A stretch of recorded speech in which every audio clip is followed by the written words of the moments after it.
दोस्तों स्वागत है आपका बिहार न्यूज़ में। दोस्तों मैं हूं फिर दोस्त गनी और आप देख रहे हैं केडीवी लाइव। दोस्तों आज हो चुका है 23 फरवरी 2022। तो आज की बिहार की टॉप न्यूज़ लेकर आए हैं आपके लिए। दोस्तों वीडियो स्टार्ट करने से पहले आपसे एक रिक्वेस्ट है, अगर आप नए आए हैं इस चैनल पर तो फिर इस चैनल को सब्सक्राइब करके बेल आइकन को भी प्रेस कर दीजिए और साथ में वीडियो को लाइक कर दीजिए, अपने दोस्तों के साथ शेयर भी कीजिए। तो चलिए दोस्तों स्टार्ट करते हैं आज की पूरे बिहार की टॉप न्यूज़। दोस्तों आज बिहार न्यूज़ में सबसे पहले बात करते हैं कि बिहार के मुख्यमंत्री नीतीश कुमार देश के अगले राष्ट्रपति बन सकते हैं। जहां देश के 16वें राष्ट्रपति रामनाथ कोविंद का कार्यकाल 25 जुलाई 2022 को खत्म हो जाएगा। ऐसे में देश के सर्वोच्च पद यानी कि राष्ट्रपति पद की कमान बिहार के मुख्यमंत्री नीतीश कुमार को दिलाने के लिए अभी से ही रणनीति बननी शुरू हो गई है। कहा जा रहा है कि नीतीश कुमार को राष्ट्रपति बनाने की योजना चुनावी रणनीतिकार प्रशांत किशोर उर्फ पीके की है। जहां प्रशांत किशोर ने इसके लिए न सिर्फ नीतीश कुमार के पास प्रस्ताव रखा है बल्कि देश के कई नेताओं से उन्होंने नीतीश कुमार को राष्ट्रपति बनाने के लिए समर्थन की भी मांग शुरू कर दी है। दरअसल राष्ट्रपति और उपराष्ट्रपति चुनाव के लिए विपक्षी दलों ने अनौपचारिक बातचीत और बैठकें शुरू कर दी है। कहा जा रहा है कि इसकी पहल की है तेलंगाना के मुख्यमंत्री के चंद्रशेखर राव ने।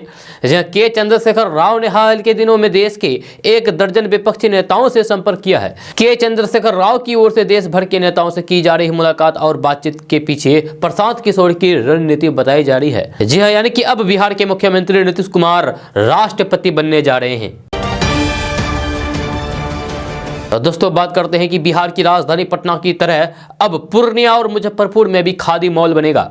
इसमें कुल 16 करोड़ 11 लाख रुपए खर्च होने का अनुमान है। उद्योग विभाग के अधिकारियों का मानना है कि पटना की तरह पूर्णिया और मुजफ्फरपुर में खादी मॉल खुलने से न सिर्फ खादी और ग्रामोद्योग से जुड़े लोगों को जबरदस्त फायदा होगा बल्कि पूरा सीमांचल क्षेत्र इससे गौरवान्वित होगा। जब बिहार की खाद्य और उपभोक्ता संरक्षण मंत्री लेसी सिंह ने इस मामले को लेकर के बिहार के उद्योग मंत्री सैयद शाहनवाज हुसैन से कई बार मुलाकात कर चुकी है। दोनों नेताओं के बीच सोमवार को भी इस संदर्भ में मुलाकात हुई है। मंत्री लेसी सिंह पूर्णिया दौरे के दौरान भट्टा बाजार के बहादुरी लेन में उद्योग मंत्री सैयद शाहनवाज हुसैन को उस जगह पर लेकर के गई थी जहां की खादी मॉल बनने लायक जमीन की उपलब्धता थी और सब कुछ इसके लिए अनुकूल है। बिहार के उद्योग मंत्री सैयद शाहनवाज हुसैन ने कहा है कि ये खुशी की बात है कि पटना के बाद अब पटना के खादी मॉल की तरह मुजफ्फरपुर और पूर्णिया में खादी मॉल बनना तय हो चुका है। इन दोनों जगह पर कुल 16 करोड़ 11 लाख रुपए लागत से बनने वाली खादी मॉल के निर्माण के लिए टेंडर भी निकाला जा चुका है। दोस्तों बात करते हैं कि बिहार सरकार गोवर्धन योजना शुरू करने जा रही है। इसके तहत किसानों और पशुपालकों से गोबर खरीद करके इससे मीथेन गैस बनाई जाएगी। इस गैस को ग्रामीण क्षेत्रों में बिजली उत्पादन के लिए इस्तेमाल किया जाएगा। इसे सिलेंडरों में भर करके लोगों के घरों में खाना बनाने के लिए भी भेजा जाएगा। इस योजना के तहत सरकार बिहार के प्रत्येक जिलों में प्लांट लगाए जाएंगे। योजना के तहत सरकार ने 2025 तक उत्पादन और सप्लाई शुरू करने का लक्ष्य तय किया है। वर्तमान में बिहार में 2.5 करोड़ से भी ज्यादा पशु हैं जिनके गोबर से किसानों और फिर सरकार दोनों को फायदा होगा। मीथेन गैस निकालने के बाद जो गोबर बचेगा उससे वर्मी कंपोस्ट बना करके बेचा जाएगा, यानी कि जैविक खाद बना करके बेचा जाएगा। दोस्तों अब बात करते हैं कि बिहार के सीवान जिले के कई लड़के लड़कियां जो MBBS की तैयारी कर रहे हैं वे सभी रूस और यूक्रेन के युद्ध के चलते यूक्रेन में फंसे हुए हैं। जहां सीवान जिले के दरौली प्रखंड के सरना गांव के रहने वाले छात्र राघवेंद्र प्रताप ने बताया है कि सीवान जिले के करीब 30 छात्र छात्राएं जो MBBS की तैयारी यूक्रेन में रह करके करते थे वे वहां फंसे हुए हैं। इसको लेकर के उन्होंने भारत के प्रधानमंत्री नरेंद्र मोदी और बिहार के मुख्यमंत्री नीतीश कुमार से आग्रह किया है कि उन्हें सुरक्षित अपने वतन लाया जाए। उन्होंने बताया है कि यूक्रेन के पश्चिमी इलाके में गोलीबारी हो रही है, वे सभी यूक्रेन के पूर्वी इलाके में हैं, इसीलिए अभी सुरक्षित है, लेकिन डर सता रहा है कि उनके साथ कोई घटना ना हो जाए। इसको लेकर के उनके घर वाले भी काफी चिंतित है। यूक्रेन से इन सभी छात्रों ने फोन पर बातचीत करने के दौरान भारत के प्रधानमंत्री नरेंद्र मोदी से गुहार लगाई है कि उन्हें यूक्रेन से सुरक्षित भारत बुलाया जाए। हाथ जोड़कर आग्रह किया है कि हम लोग आपके बेटे बेटियों की तरह हैं, हम लोगों का आप सहारा बनिए, आपसे ही हम लोगों को उम्मीद है। दोस्तों बात करते हैं कि बिहार के गया जिले में एक महिला ने आत्महत्या की नीयत से अपने 3 बच्चों को लेकर के तालाब में छलांग लगा दी। इस घटना में 2 बच्चों की मौत हो गई है, जबकि तीसरा बच्चा लापता है। यह घटना गुरुवार थाना क्षेत्र के डोमिया गांव के सूर्य मंदिर तालाब की है। वहां मौजूद मछुआरों ने महिला को अपने बच्चों के साथ तालाब में कूदते हुए देख लिया, जिसके बाद उन्होंने फौरन तालाब में छलांग लगा करके महिला को डूबने से बचा लिया, लेकिन तीनों बच्चे गहरे पानी में डूब गए। जब बाद में 2 बच्चों के शव बरामद किया गया, यानी कि 2 बच्चे की मौत हो गई, जबकि एक बच्चा लापता है, यह जिसकी तलाश जारी है, उसकी भी मौत हो चुकी है। मिली जानकारी के मुताबिक डोमरिया गांव की रहने वाली रेखा देवी घरेलू विवाद में अपने 3 बच्चों को लेकर के तालाब में कूद गई थी। जब महिला को स्थानीय मछुआरों के द्वारा समय रहते हुए सही सलामत बाहर निकाला गया। जब महिला को बेहोशी के हालात में अस्पताल में भर्ती कराया गया है, वहीं पानी में डूबे 3 बच्चों में से 2 बच्चे के शव बाहर निकाला गया है, जबकि गोताखोरों के द्वारा लापता तीसरे बच्चे की तलाश जारी है। दोस्तों बात करते हैं कि चारा घोटाले के सबसे बड़े यानी कि डोरंडा कोषागार से अवैध निकासी मामले में रांची की सीबीआई अदालत ने लालू प्रसाद यादव को सोमवार को 5 साल की सजा सुना दी है। इसके पहले भी चारा घोटाले के 4 दूसरे मामले में लालू प्रसाद यादव सजा याफ्ता घोषित हो चुके हैं। अभी तक मिल चुकी सजाओं को जोड़ दें तो चारा घोटाले के 5 मामले में लालू प्रसाद यादव को 32 साल की सजा हो चुकी है, यानी कि लालू प्रसाद यादव 32 साल जेल में रह चुके हैं। आपको बता दूं कि चारा घोटाले मामले में लालू प्रसाद यादव के खिलाफ 1996 में पटना हाईकोर्ट की निगरानी में सीबीआई जांच शुरू हुई थी। इस जांच में उन्हें उनकी पटना की विशेष अदालत में सरेंडर और पहली बार जेल जाने की शुरुआत हुई थी। इसके पहले भी 25 जुलाई 1997 को विशेष अदालत द्वारा गिरफ्तारी का वारंट जारी होने के बाद लालू प्रसाद यादव को ने मुख्यमंत्री का पद छोड़ दिया था। लालू प्रसाद यादव को पहली बार 30 जुलाई 1997 को जेल जाना पड़ा था। जब पहली बार लालू प्रसाद यादव जेल में 135 दिन सजा काट कर बाहर निकल गए थे। फिर 1998 में 28 अक्टूबर को लालू प्रसाद यादव दूसरी बार जेल गए और इस बार 73 दिनों तक वे जेल के अंदर रहे। इसके बाद साल 2000 में 5 अप्रैल की तारीख को लालू प्रसाद यादव तीसरी बार जेल गए और 11 दिनों के बाद उन्हें जमानत मिली थी। साल 2000 में 28 नवंबर को भी लालू प्रसाद यादव आय से अधिक संपत्ति के मामले में 1 दिन के लिए जेल गए थे। लालू प्रसाद यादव 3 अक्टूबर 2013 को चारा घोटाले के एक मामले में दोषी करार दिए गए और फिर जेल भेजे गए। इस दौरान 70 दिनों तक लालू प्रसाद यादव जेल में ही रहे। इसके बाद 2017 में 20 दिसंबर को लालू प्रसाद यादव चारा घोटाले से जुड़े एक दूसरे मामले में सजा होने के बाद जेल गए, तो 2021 में अप्रैल महीने में उन्हें जमानत मिल गई थी। 21 फरवरी 2022 को चारा घोटाले के डोरंडा कोषागार मामले में लालू प्रसाद यादव फिर से 5 साल की सजा सुनाई गई है। चारा घोटाले के पहले मामले में लालू प्रसाद यादव को 5 साल की सजा सुनाई गई थी और 25 लाख का जुर्माना लगाया गया था। चारा घोटाले का दूसरा मामला देवघर ट्रेजरी से 84 लाख रुपए की अवैध निकासी से संबंधित था। इसमें लालू प्रसाद यादव को 3.5 साल की सजा सुनाई गई थी, साथ ही 5 लाख का जुर्माना भी लगाया गया था। तीसरा मामला चाईबासा कोषागार से 33 करोड़ रुपए की अवैध निकासी से संबंधित था। इस मामले में लालू प्रसाद यादव को 5 साल की सजा सुनाई गई थी, साथ ही 10 लाख का जुर्माना भी अदालत द्वारा लगाया गया था। चौथा मामला दुमका कोषागार ट्रेजरी से संबंधित था, जिसमें 3 करोड़ 13 लाख की अवैध निकासी उजागर हुई थी। लालू प्रसाद यादव को अदालत ने इस केस में भी 5 साल की सजा सुनाई है। अब देखते हैं कि लालू प्रसाद यादव इस मामले में कितने दिन जेल में रहते हैं और कितने दिन बाद बाहर आ जाते हैं। दोस्तों बात करते हैं कि बिहार की राजधानी पटना से अच्छी खबर सामने आ रही है, बड़ी खबर सामने आ रही है। ताजा रिपोर्ट के मुताबिक नीतीश सरकार ने पटना, मुजफ्फरपुर, भागलपुर समेत बड़े शहरों में घर बनाने के लिए नया नियम लागू कर दिया है। जब बिहार कैबिनेट की बैठक में इस नियम को मंजूरी दे दी गई है। खबर के अनुसार बिहार सरकार ने बिहार के शहरी क्षेत्र में ऊंची इमारतों के निर्माण कार्य को प्रोत्साहित करने वाले नए बिल्डिंग बायलॉज को मंजूरी दे दी है। इससे बिहार में घर मकान बनाने की प्रक्रिया बदल गई है। इसके बारे में सभी लोगों को सही जानकारी होनी चाहिए, अवश्य होनी चाहिए। पटना, मुजफ्फरपुर, भागलपुर, किशनगंज, अररिया, पूर्णिया, कटिहार, सुपौल, मधेपुरा सहित बड़े शहरों में घर बनाने के नया नियम लागू कर दिए हैं। उनमें है कि बिहार के बड़े शहरों में 40 फीट या फिर उससे अधिक चौड़ी सड़क पर बहुमंजिला भवन बनाने के लिए ऊंचाई का कोई भी प्रतिबंध नहीं है। आप जितनी चाहे उतनी ऊंची इमारत बना सकते हैं। बिहार के शहरों में 30 फीट चौड़ी सड़क पर अधिकतम 22 मीटर ऊंचाई वाले G+6 भवन का निर्माण किया जा सकेगा। नए नियम के अनुसार 25 फीट चौड़ी सड़क पर अब अधिकतम 16 मीटर की ऊंचाई वाले G+4 भवन के निर्माण की अनुमति होगी। दोस्तों अब बात करते हैं कि बिहार में एक बार फिर से मौसम करवट लेने वाला है। ताजा रिपोर्ट्स के मुताबिक बिहार के पटना, नालंदा, भागलपुर, जमुई समेत कई जिलों में एक बार फिर से बारिश हो सकती है। इसको लेकर के मौसम विभाग के द्वारा पूर्वानुमान लगाया गया है। खबर के अनुसार गुरुवार को दक्षिणी मध्य बिहार के पटना, गया, नालंदा, शेखपुरा जिले में हल्के से मध्यम स्तर की बारिश हो सकती है। वहीं दक्षिण पूर्व बिहार के भागलपुर, बांका, जमुई, मुंगेर, खगड़िया के कुछ स्थानों पर भी बारिश होने की संभावना जताई गई है। आपको बता दूं कि 26 फरवरी 2022 को बिहार के उत्तर पूर्व एवं दक्षिण पूर्व भाग के कुछ जगहों पर मेघ गर्जन के साथ बिजली चमकने के भी आसार हैं। इससे तापमान में एक बार फिर से गिरावट देखने को मिलेगी और लोगों को रात के समय ठंड महसूस होगा। मौसम वैज्ञानिकों की माने तो बिहार में 3 दिनों के बाद पछुआ रुक रुक करके पूर्वी हवा चलेगी। इसके प्रभाव से बिहार के अलग अलग जिलों में हल्की बारिश होगी, तो वहीं कुछ जिलों में गरज के साथ बिजली चमकने की भी आसार नजर आ रहे हैं।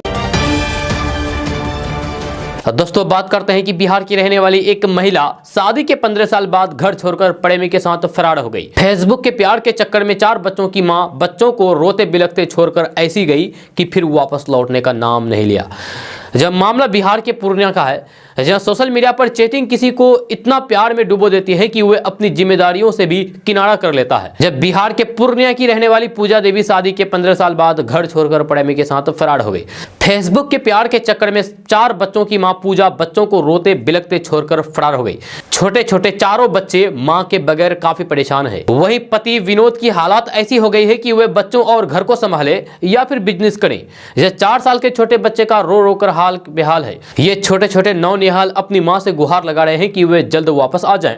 जब मां के बगैर बच्चों की पढ़ाई बंद हो गई है, जब बच्चे घर में बैठे रोते रहते हैं, वहीं पिता कभी उसे खाना बना कर देता है तो कभी होटल से खाना ला करके बच्चों को खिलाता है, लेकिन मां के बगैर बच्चों की आंखों में आंसू रुकने का नाम नहीं ले रहे हैं। जब बच्चों के पिता विनोद कुमार का कहना है कि पूजा देवी को फेसबुक से गुरुग्राम के एक व्यक्ति से प्यार हुआ और वे रात में अचानक घर छोड़कर फरार हो गई। जब उसने इसकी सूचना स्थानीय सहायक खजांची थाना को भी दी। विनोद भी अपनी पत्नी से गुहार लगा रहा है कि बच्चों के लिए वे घर वापस आ जाएं। दोस्तों बात करते हैं कि उत्तर प्रदेश में विधानसभा चुनाव चल रहा है।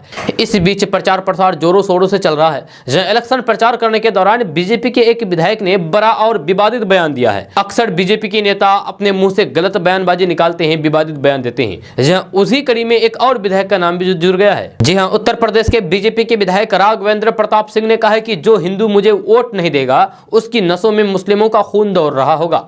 जहां उनके बयान का वीडियो सोशल मीडिया पर वायरल है। जहां वो हिंदू युवा वाहिनी के प्रभारी भी हैं। वह इस बार भी डुमरियागंज विधानसभा सीट से बीजेपी के टिकट पर चुनाव लड़ रहे हैं। सोशल मीडिया पर वायरल वीडियो में राघवेंद्र सिंह को यह कहते हुए सुना जा सकता है कि बताइए क्या कोई मुसलमान मुझे वोट करेगा? इसलिए आप ये जान लीजिए, अगर इस गांव के हिंदुओं ने किसी और को वोट दिया तो माना जाएगा कि उनके नसों में मुसलमान का खून है। इतने उत्पीड़न के बाद भी अगर कोई हिंदू दूसरी तरफ जाता है तो उसे जनता में अपना चेहरा नहीं दिखाई देना चाहिए। इस वीडियो में उन्हें अपशब्द कहते हुए भी सुना जा सकता है। जब वे कहते हैं कि और एक बार अगर वार्निंग देने के साथ समझ में नहीं आएगा तो इस बार मैं बता दूंगा कि राघवेंद्र सिंह कौन है, क्योंकि मेरे साथ गद्दारी करोगे तो चलेगा, मैं अपमान सह लूंगा, मुझे अपमानित करोगे तो मैं अपमान सह लूंगा, लेकिन अगर हमारे हिंदू समाज को अपमानित करने का प्रयास करोगे तो बर्बाद करके रख दूंगा। ये धमकी भरा मैसेज बीजेपी के नेता ने दिया है, बीजेपी के प्रत्याशी ने दिया है। दोस्तों बात करते हैं कि बिहार में भी हिजाब को लेकर के विवाद गहरा गया है। जब बेगूसराय की एक बैंक में आई एक गर्ल स्टूडेंट से हिजाब उतारने के लिए कह दिया गया, जिसके बाद खूब बवाल हुआ। इस घटना का वीडियो सोशल मीडिया पर तेजी से वायरल हो गया है, जो आपको कल भी केडीबी लैब के माध्यम से बताया गया है। जब परिजन का आरोप था कि बैंक वालों ने पैसे देने से मना कर दिया था। उनका कहना था कि पहले हिजाब उतारो तभी पैसे दे पाएंगे। यह छात्रा और उसके पिता ने बैंक वालों से बहस की। अब बैंक के मैनेजर रितेश कुमार ने सफाई दी है, जहां उन्होंने कहा है कि कैशियर को लगा कि हस्ताक्षर में फर्क आ रहा है, जिसकी वजह से उन्होंने लड़की को सिर्फ चेहरा दिखाने के लिए बोला कि हम आपकी पहचान करना चाहते हैं। यह हिजाब से हमारा कोई लेना देना नहीं है। बैंक बिना प्रूफ वेरीफाई किए पैसे नहीं निकाल सकता है। दोस्तों बात करते हैं कि लालू प्रसाद यादव को सजा सुनाए जाने के बाद नेता प्रतिपक्ष तेजस्वी यादव ने भाजपा और जांच एजेंसियों की नीयत पर सवाल खड़ा किया है। उन्होंने सीबीआई पर भाजपा के एक प्रकोष्ठ की तरह काम करने का आरोप लगाते हुए कहा है कि ऐसा नहीं है कि देश में चारा घोटाला ही सबसे बड़ा घोटाला है। बिहार में ही 80 से ज्यादा घोटाले हो चुके हैं, परंतु सीबीआई कहाँ है? अन्य जांच एजेंसियां क्या कर रही है? विजय माल्या, नीरव मोदी और मेहुल चौकसी क्यों भुला दिया गया है। इस दौरान तेजस्वी यादव ने कहा है कि बीजेपी आरएसएस से लड़ाई के कारण ही लालू प्रसाद यादव को बार बार जेल जाना पड़ रहा है। अगर लालू प्रसाद यादव बीजेपी से हाथ मिला लेता तो आज वे राजा हरिश्चंद्र कहलाते। लालू प्रसाद यादव के छोटे बेटे तेजस्वी यादव ने कहा है कि हम अदालत के फैसले पर कोई भी टिप्पणी नहीं कर रहे हैं, लेकिन लालू प्रसाद यादव जैसे ही थोड़ा सक्रिय होते हैं लोगों को दिक्कत हो जाती है। नेता प्रतिपक्ष तेजस्वी यादव ने कहा है कि यह अंतिम फैसला नहीं है, इसके ऊपर भी अदालत है। हमें पूरा विश्वास है कि हाई कोर्ट में लालू प्रसाद यादव के पक्ष में फैसला आएगा। तेजस्वी यादव ने कहा है कि लालू प्रसाद यादव के साथ क्या हो रहा है इसे पूरा देश देख रहा है, बिहार और यूपी की जनता भी देख रही है। उनकी लड़ाई भाजपा और आरएसएस से है, इसीलिए उन्हें जेल जाना पड़ रहा है। अगर भाजपा से वे हाथ मिला लिया होता तो आज वे राजा हरिश्चंद्र कहलाते।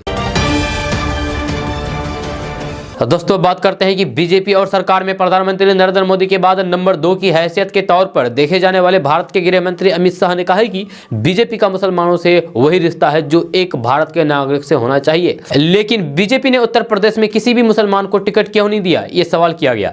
यह न्यूज 18 के इस सवाल पर अमित शाह ने कहा है कि चुनाव में कौन वोट देता है ये भी तो देखना पड़ता है। पत्रकार ने अमित शाह से सवाल किया कि क्या मुसलमानों को टिकट नहीं देना राजनीतिक मजबूरी है।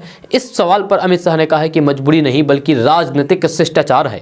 अमित शाह ने कहा है कि चुनाव जीतना निश्चित तौर पर जरूरी है, लेकिन जीत के बाद भेदभाव का आरोप हो तब पूछना चाहिए। यह सरकार संविधान के आधार पर चलती है और सरकार को जनता चुनती है। राजनीतिक प्रकृति तो इसी से जुड़ी है। दोस्तों लालू प्रसाद यादव को सजा मिलने पर मुख्यमंत्री नीतीश कुमार ने अपनी प्रतिक्रिया दी है। मुख्यमंत्री नीतीश कुमार ने कहा है कि मुझे इस मामले पर कुछ भी नहीं कहना है। मैंने ना तो केस किया था और ना ही कराया था। जो लोग आज उनके साथ हैं उन्होंने ही केस किया और करवाया था। केस करने के पहले वे लोग मेरे पास भी आए थे, मैंने उन्हें मना कर दिया था, कहा था कि मुझे केस में नहीं पड़ना। राजद नेता शिवानंद तिवारी की ओर संकेत करते हुए नीतीश कुमार ने कहा है कि एक आदमी है जो आजकल लालू जी के साथ है, उन्हीं से पूछिए कोर्ट में ट्रायल हुआ, सजा हुई, वैसे वे ऊपरी अदालत में जा सकते हैं। सीएम नीतीश कुमार ने कहा है कि वे आज की बात थोड़े हैं, जब वे मुख्यमंत्री थे तभी उन पर आरोप लगा और उन्हें हटाना पड़ा। तब अपनी जगह श्रीमती राबड़ी देवी जी को मुख्यमंत्री बनवा दिए, जहां कई केस में सजा हुई, जेल भी गए। इस बारे में क्या कहना। दोस्तों बॉलीवुड से एक बड़ी खबर सामने आई है। खबर यह है कि जायरा वसीम और सना खान के बाद अब एक और एक्ट्रेस ने बॉलीवुड को अलविदा कह दिया है। यह जायरा वसीम सना खान ने फिल्म इंडस्ट्री को हमेशा के लिए अलविदा कह दिया था। उन दोनों ने अचानक से ही अपना बयान जारी करके लोगों से अपनी बात शेयर की थी। इनके इंडस्ट्री छोड़ने के बाद फैंस को काफी ज्यादा हैरानी हुई थी। उन्होंने हिजाब में रहने, अल्लाह के रास्ते पर चलने की ठानी थी। वही इन एक्ट्रेस के बाद अब एक और एक्ट्रेस ने ग्लैमर की दुनिया को अलविदा कह दिया है। उन्होंने सब कुछ छोड़कर के हिजाब में रहने की ठानी है, जहां अल्लाह की इबादत में अपना जीवन समर्पित करना चाहती है। वह कोई और नहीं बल्कि एक्ट्रेस मजहबी सिद्दीकी है, जो शो बिग बॉस का हिस्सा भी रह चुकी है। इसका ऐलान उन्होंने अपने सोशल मीडिया अकाउंट्स पे किया है। आपको बता दूं कि मजहबी सिद्दीकी ने अपने सोशल मीडिया पर लिखा है कि मैं ये इसीलिए लिख रही हूं क्योंकि मैं 2 साल से बहुत परेशान थी। मुझे कुछ नहीं समझ में आ रहा था कि ऐसा क्या करूं जिससे मुझे सुकून मिले। उन्होंने आगे लिखा है कि अल्लाह की नाफरमानी करके इंसान को कभी भी सुकून नहीं मिल सकता है। आप किसी को खुश करने के लिए जितना भी कुछ कर लो, लोग खुश नहीं होते हैं। इससे बेहतर है कि अल्लाह को खुश रखा जाए। मैं सना खान बहन को 1 साल से फॉलो कर रही हूं। जब मजहबी सिद्दीकी ने आगे लिखा है कि अल्लाह की इबादत करके मुझे सुकून मिला है। मैं चाहती हूं कि अल्लाह मेरे गुनाहों को माफ फरमाए, मुझे नेक रास्ते पर चलने की तौफीक अता फरमाए। आपको बता दूं कि काफी समय से देश में हिजाब विवाद ने जोर पकड़ रखा है। शायद यही कारण है कि एक्ट्रेस का पोस्ट इतना चर्चा बटोर रहा है। दोस्तों बात करते हैं कि फिल्म मेकर और अभिनेता के अपने ट्वीट को लेकर के छाए रहते हैं। जहां अब एक बार फिर से के ने केंद्रीय गृह मंत्री अमित शाह के भाषण के दौरान एक बयान का मजाक उड़ाया है। दरअसल देश भर के 5 राज्यों में चुनाव है और नेताओं के भाषणों से सियासत का पारा चढ़ा हुआ है। ऐसे में सभी नेता चुनाव में बिजी हैं, तो वहीं इसके भाषण और चुनाव रैलियों में कुछ वीडियो सोशल मीडिया पर वायरल हो जाते हैं। ऐसा ही एक वीडियो क्लिप अमित शाह का वायरल हो रहा है। दरअसल अमित शाह ने रायबरेली में चुनावी रैली के दौरान कह दिया है कि 12वीं के पास करने के बाद इंटरमीडिएट में एडमिशन लेने वाले हर स्टूडेंट को लैपटॉप दिए जाएंगे। अमित शाह के इसी बयान का खूब मजाक बन रहा है क्योंकि 12वीं और इंटरमीडिएट एक ही बात होती है। अमित शाह के इस वीडियो को शेयर करते हुए के ने लिखा है कि जो भी 12वीं पास करके इंटरमीडिएट में एडमिशन लेगा उसको लैपटॉप मिलेगा, और अगर आप ऐसा नहीं करोगे तो आपको नहीं मिल पाएगा। के साथ साथ तमाम नेटिज़न इस वीडियो को अपनी अपनी प्रतिक्रिया दे रहे हैं।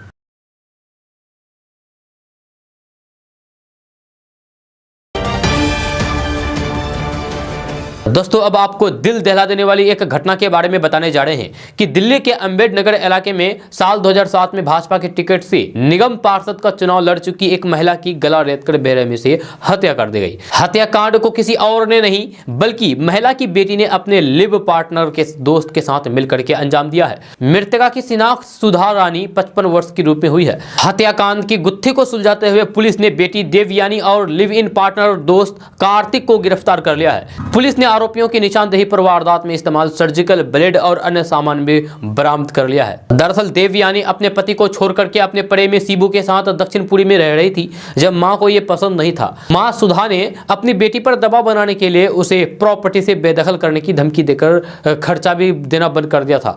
इससे नाराज होकर के उसने वारदात को अंजाम दिया है। वारदात के बाद लूटपाट के दौरान हुई हत्या का रंग देने का प्रयास किया गया। घटना के अंजाम तक पहुंचने के बाद पुलिस मौके पर पहुंची। जब पुलिस को घर पर महिला की बेटी देवयानी मिली। जब देवयानी ने बताया है कि करीब 9:30 बजे दो बदमाश उनके घर में घुसे। उन्होंने पहले घर में रखा कैश और जेवरात लूटे। मां ने लूटपाट का विरोध किया तो फिर आरोपियों ने गला रेत करके उसकी हत्या कर दी। जब पुलिस ने सुधा के शव का मुआयना किया तो फिर उसके गले में सोने की चैन और शरीर पर बाकी जेवरात अपनी जगह मिले। जब देवयानी से पूछने पर वे बार बार अपने बयान बदलने लगी। जब शक होने पर पुलिस ने उनसे सख्ती से पूछताछ की। कुछ ही देर की पूछताछ के बाद देवयानी टूट गई। जब उसने मां की हत्या की बात कबूल कर ली। देवयानी ने बताया है कि उसने अपने लिव इन पार्टनर कार्तिक से बातचीत की थी।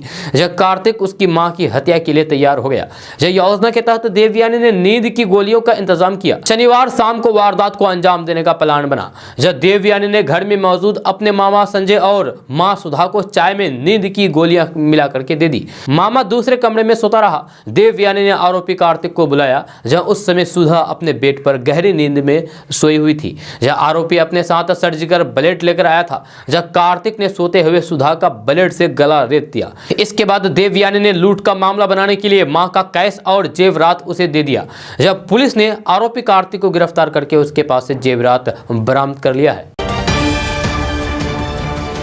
दोस्तों बात करते हैं कि उत्तर प्रदेश में राजनीतिक दल पूरी ताकत के साथ चुनाव प्रचार में जुटे हुए हैं। उत्तर प्रदेश में 3 चरणों के लिए वोट डाले जा चुके हैं जबकि चौथे चरण के लिए 23 फरवरी को मतदान होगा। जहां अक्सर देखा जाता है कि चुनाव प्रचार के दौरान नेताओं की जुबान फिसल जाती है जिससे उनके विरोधी उनके ऊपर निशाना साधते रहते हैं। ऐसे में केंद्रीय गृह मंत्री अमित शाह की एक सभा में जुबान फिसल गई जिसके बाद उनके विरोधियों ने अमित शाह पर खूब निशाना साधा और सोशल मीडिया पर भी अमित शाह का यह बयान काफी चर्चा में है। एक सभा के दौरान केंद्रीय गृह मंत्री अमित शाह ने कहा कि मैं सारे युवाओं से कहना चाहता हूं कि आप भारतीय जनता पार्टी की सरकार बना दो। 12वीं के बाद इंटर में एडमिशन लेने वाले युवाओं को स्मार्टफोन और लैपटॉप देने का काम भारतीय जनता पार्टी की सरकार करेगी। गृह मंत्री अमित शाह का यह बयान सोशल मीडिया पर वायरल हो गया है और उनके विरोधी उन पर तंज कस रहे हैं। इसी कड़ी में एआईएमआईएम के अध्यक्ष असदुद्दीन ओवैसी सुल्तानपुर में एक जनसभा को संबोधित कर रहे थे। इसी दौरान एआईएमआईएम चीफ असदुद्दीन ओवैसी सुल्तानपुर में एक जनसभा को संबोधित कर रहे थे और इस दौरान ओवैसी ने गृह मंत्री अमित शाह पर तंज कसते हुए कहा कि 12वीं के बाद इंटर में जो जाएगा उसको स्मार्टफोन और लैपटॉप। वाह साहब वाह, क्या दिमाग पाया है आपने। आपको तो 12वीं और इंटर में फर्क ही नहीं मालूम और आप देश के होम मिनिस्टर बन गए। एआईएमआईएम चीफ असदुद्दीन ओवैसी ने आगे प्रधानमंत्री नरेंद्र मोदी, गृह मंत्री अमित शाह और योगी आदित्यनाथ पर तंज कसते हुए कहा कि हम तो सुनते थे कि बादशाह अकबर के पास अनमोल रत्न थे। एक कहता है कि मई जून में बर्फ ला देंगे और एक कहते हैं कि 12वीं के बाद जो इंटर में जाएंगे। अब आप सोचिए कि देश कहां जाएगा, उत्तर प्रदेश कहां जाएगा। दोस्तों बात करते हैं कि आजकल जब सब कुछ डिजिटल हो गया है तो फिर शादी भी इससे पीछे क्यों रहे। भारत में पिछले कुछ सालों में कई मैट्रिमोनियल साइट आ चुके हैं और यहां ऑनलाइन रिश्ते तय होने का ट्रेंड भी बढ़ गया है। इस ट्रेंड का फायदा बदमाश भी उठा रहे हैं जब वो ऐसे मैट्रिमोनियल साइट का या फिर सोशल मीडिया पर फर्जी प्रोफाइल बना करके शादी की बात करते हुए ठगी कर रहे हैं। इस तरह के कई मामले सामने आ चुके हैं। अगर आप भी इस तरह की शादी का प्लान बना रहे हैं तो फिर आपको कुछ सावधानी बरतने की जरूरत है। क्रिमिनल्स इस तरह की वेबसाइट पर अलग अलग तरह के ठग कर रहे हैं।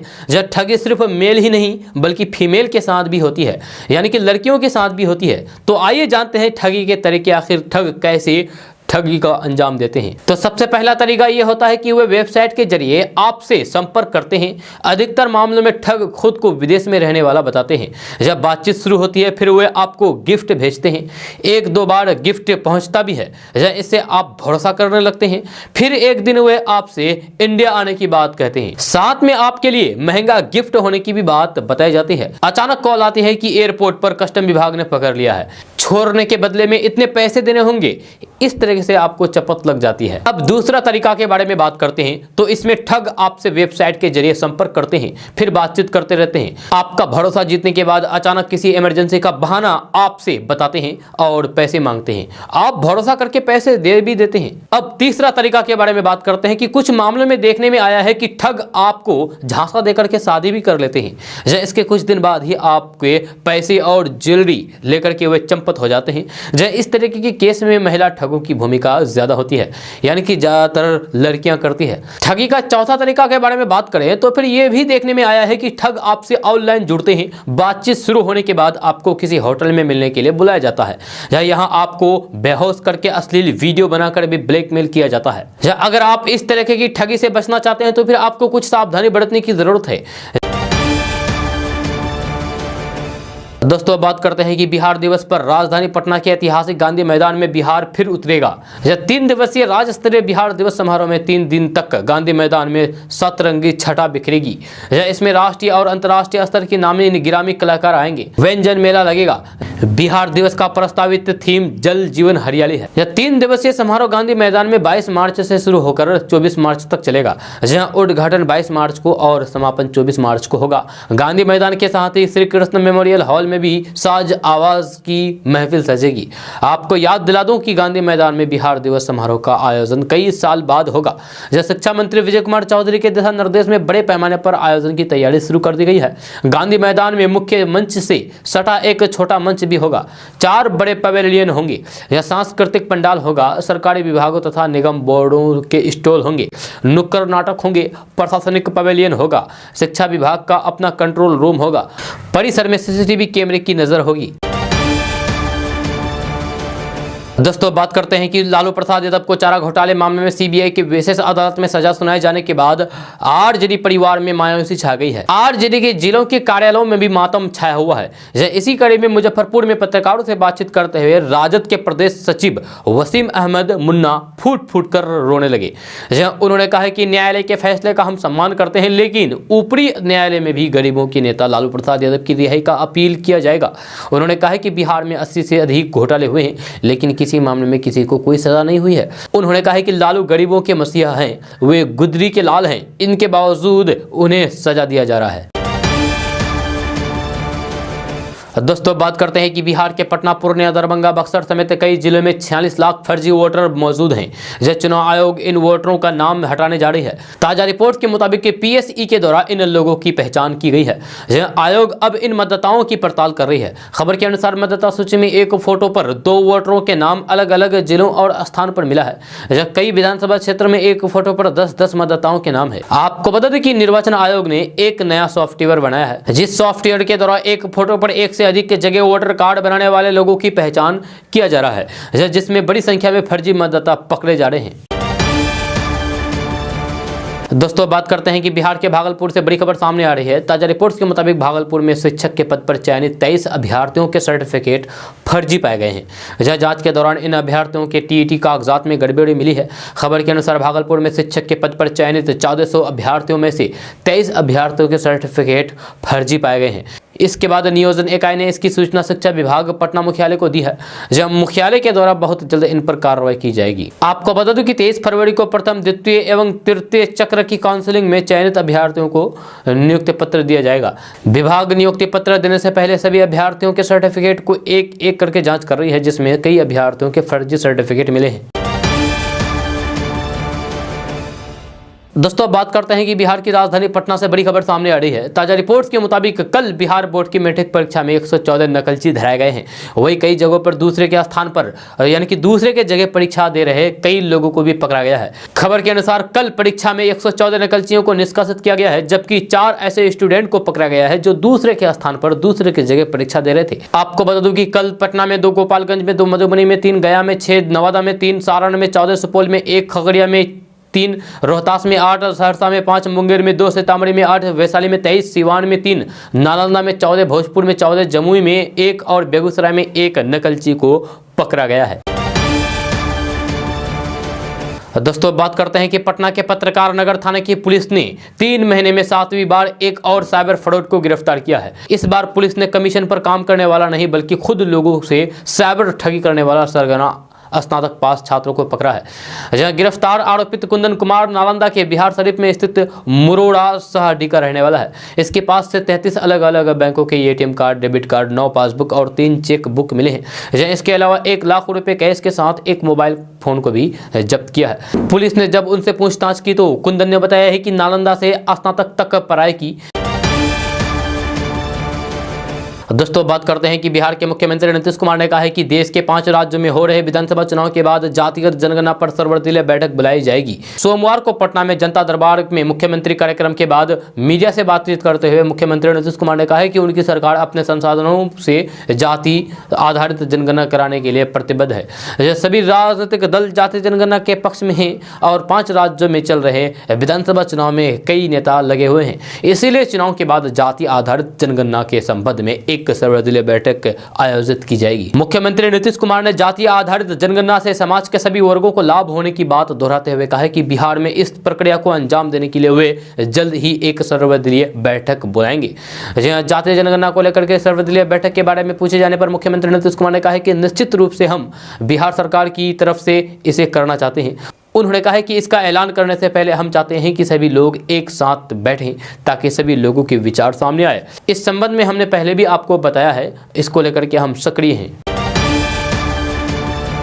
दोस्तों बात करते हैं कि केंद्रीय खाद्य प्रसंस्करण मंत्री और राष्ट्रीय लोक जनशक्ति पार्टी के राष्ट्रीय अध्यक्ष पशुपति कुमार पारस ने कहा है कि मैंने कभी भगवान को नहीं देखा है। मेरी नज़रों में प्रधानमंत्री नरेंद्र मोदी जैसे लोग ही भगवान हैं। मैं उन्हें भगवान मानकर रोज उनकी पूजा करता हूं और लोगों से भी कहूंगा कि वे उनकी पूजा करें। उन्होंने कहा है कि जब तक जिंदा हूं एनडीए के साथ रहूंगा। केंद्रीय मंत्री पशुपति पारस ने कहा कि देश में आज़ादी के बाद आज तक नरेंद्र मोदी जैसे कोई भी प्रधानमंत्री नहीं हुए हैं। उन्होंने देश को आगे बढ़ाने के साथ ही विश्व में भारत का मान बढ़ाया है। कोरोना महामारी का मजबूती से सामना करते हुए 150 करोड़ लोगों को टीका लगाने का लक्ष्य पूरा कराया है। 5 राज्यों में हो रहे विधानसभा चुनाव के बारे में पारस ने कहा है कि वहां बाघ बकरी की लड़ाई हो रही है। प्रधानमंत्री के सामने कोई टिकने वाले नहीं है। एनडीए पूरी बहुमत के साथ 5 राज्यों में सरकार बनाने जा रही है। उन्होंने कहा है कि बिहार हो या फिर देश 2024 और 2029 तक पीएम सीएम की कोई भी वैकेंसी नहीं है। राष्ट्रीय लोक जनशक्ति पार्टी रालोसपा के राष्ट्रीय अध्यक्ष पशुपति पारस ने कहा है कि बिहार विधान परिषद की सभी 24 सीटों पर एनडीए प्रत्याशियों की जीत होगी। दोस्तों अब बात करते हैं कि अगर आप भी व्हाट्सएप पर हार्ट इमोजी भेजते हैं और आप सऊदी में रहते हैं तो फिर आपके लिए बुरी खबर है, क्योंकि व्हाट्सएप पर हार्ट इमोजी भेजना भारी पड़ सकता है आपको। इस इंस्टेंट मैसेजिंग ऐप का इस्तेमाल भारत समेत दुनिया भर के अरबों यूजर्स कर रहे हैं। कई बार अपने करीबी लोगों के प्रति प्रेम दिखाने के लिए व्हाट्सएप पर हम हार्ट इमोजी भेजते हैं, यानी कि दिल की इमोजी भेजते हैं। हालांकि सऊदी अरब में ऐसा करना आपको जेल पहुंचा सकता है। जी हाँ, गल्फ न्यूज ने ओकेज न्यूज़पेपर के हवाले से ये खबर दी है। रिपोर्ट्स के मुताबिक सऊदी साइबर क्राइम एक्सपर्ट ने जनता को चेतावनी देते हुए कहा है कि व्हाट्सएप पर किसी को भी रेड हार्ट इमोजी भेजने वालों को जेल या फिर भारी जुर्माना लगाया जा सकता है। ये पता चला कि अगर कोई व्यक्ति दोषी पाया जाता है तो फिर रेड हार्ट इमोजी भेजने पर 2 से 5 साल की सजा हो सकती है। इतना ही नहीं, साथ ही 1 लाख सऊदी रियाल यानी कि लगभग इंडियन रुपीस में उसको कन्वर्ट करें तो 19,90,328 रुपये को भारी जुर्माना लगाया जा सकता है। सऊदी अरब में एंटी फ्रॉड एसोसिएशन के सदस्य ने बताया है कि व्हाट्सएप पर हार्ट इमोजी भेजना, रेड हार्ट इमोजी भेजना कानून के अनुसार एक उत्पीड़न अपराध है। अगर सामने वाला व्यक्ति आपकी शिकायत कर देते तो फिर आप मुश्किल में पड़ सकते हैं। उन्होंने व्हाट्सएप यूजर्स को सहमति के बिना अन्य यूजर्स के साथ अप्रिय या फिर अनचाहे बातचीत में शामिल होने और हार्ट इमोजी के खिलाफ चेतावनी दी है। हालांकि कार्रवाई से पहले व्यक्ति को कानून के तहत दोषी साबित करना होगा। दोस्तों बात करते हैं कि हिजाब विवाद को लेकर देश भर में मचे घमासान के बीच केंद्रीय गृह मंत्री अमित शाह ने इस मामले पर अपनी प्रतिक्रिया दी है। अमित शाह ने एक न्यूज चैनल को दिए गए इंटरव्यू में कहा है कि वे किसी भी धार्मिक पोशाक को स्कूल या किसी शिक्षण संस्थान में पहनने के पक्ष में नहीं है। उन्होंने कहा है कि वे स्कूल में यूनिफॉर्म पहनने वाले छात्रों के पक्ष में है, लेकिन अभी ये मामला हाईकोर्ट में है। अमित शाह ने कहा है कि ये मेरी व्यक्तिगत राय है कि मैं सभी धर्मों के छात्रों को शिक्षण संस्थान में ड्रेस कोड को फॉलो करना चाहिए। उन्होंने कहा है कि इस मामले को आस्था से नहीं बल्कि जोड़ना चाहिए। न्यूज़ 18 को दिए गए इंटरव्यू में अमित शाह ने कहा है कि अब इस मामले में कोर्ट का जो भी फैसला आएगा वह सभी को स्वीकार करना होगा। अमित शाह ने कहा है कि हमें यह तय कर लेना चाहिए कि यह देश संविधान से चलेगा, इसलिए मेरी व्यक्तिगत राय केवल अदालत के निर्णय तक रहती है। दोस्तों बात करते हैं कि कर्नाटक के शिमोगा जिले में बजरंग दल के कार्यकर्ता हर्ष की हत्या मामले में अहम सुराग पुलिस के हाथ लगे हैं। इस मामले में पुलिस ने कम से कम 3 लोगों को हिरासत में लिया है, हालांकि आरोपी के नामों का खुलासा नहीं हो सका है, उनसे पूछताछ चल रही है। इस मामले में कर्नाटक के गृह मंत्री आराग्या ज्ञानेंद्र ने कहा है कि हत्या के पीछे 4 से 5 लोग हैं, इसकी पुष्टि होनी बाकी है। उन्होंने कहा है कि इस मामले में उन बदमाशों को स्पष्ट संदेश दिया जाएगा जो सोचते हैं कि इस तरीके की हरकत करने के बाद वे बच सकते हैं। इस तरीके की रवैया का मुंहतोड़ जवाब दिया जाएगा। उन्होंने कहा है कि मैंने हर्ष के परिजनों से बातचीत की है, उन्हें ढांढस बताया है। गृह मंत्री आराग्या ज्ञानेंद्र ने कहा है कि हर्ष के परिवार ने न्याय की मांग की है। दोस्तों बात करते हैं कि पंचायत चुनाव को सफलतापूर्वक निपटाने के बाद बिहार निर्वाचन आयोग गर्व कर रहा है, लेकिन अब पंचायत चुनाव को लेकर के ऐसे आंकड़े सामने आ रहे हैं जो किसी के लिए भी हैरान करने वाली है। जब पंचायत चुनाव में मतदान कर्मियों के खाने और फिर दूसरी व्यवस्थाओं को लेकर के किस तरह के पैसों का खेल हुआ है, इसकी पोल खुल गई है। यह चुनाव के दौरान मतदान और पुलिसकर्मी पूर्व बिहार, कोसी और सीमांचल के सिर्फ 13 जिलों में खाने पर 7 करोड़ रुपए खर्च कर डाले।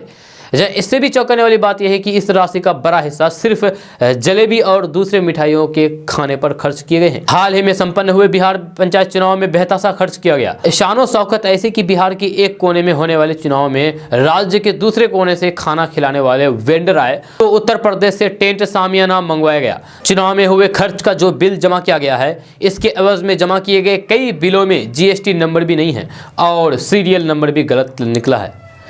चौंकाने वाली बात यह है कि बिहार के सीमाओं से जुड़ी इन जिलों के लिए जिन वेंडरों को टेंडर दिया गया है, उनमें अधिकतर पटना के रहने वाले हैं। यह तात्पर्य यह है कि पटना के इन जिलों के लिए खाने के सामान पहुंचाए गए। यहां दरभंगा के वेंडर से खाने की आपूर्ति कराई गई थी। जब भोजन और नाश्ता भी साधारण किस्म का था। जब चुनाव के दौरान सबसे ज्यादा खर्च भी इसी जिले में लगभग 13 करोड़ रुपए हुआ। दोस्तों आज का न्यूज़ बस ये था। कैसा लगा जरूर अपना सुझाव दीजिएगा नीचे कमेंट बॉक्स में कमेंट करके। अगर आप नए आए हैं इस चैनल पर तो फिर चैनल को सब्सक्राइब करके बेल आइकन को भी प्रेस कर दीजिए और साथ में वीडियो को लाइक कर दीजिए, अपने दोस्तों के साथ शेयर भी कीजिए। तो चलिए दोस्तों फिर मिलते हैं नेक्स्ट वीडियो में, तब तक के लिए जय हिंद जय बिहार।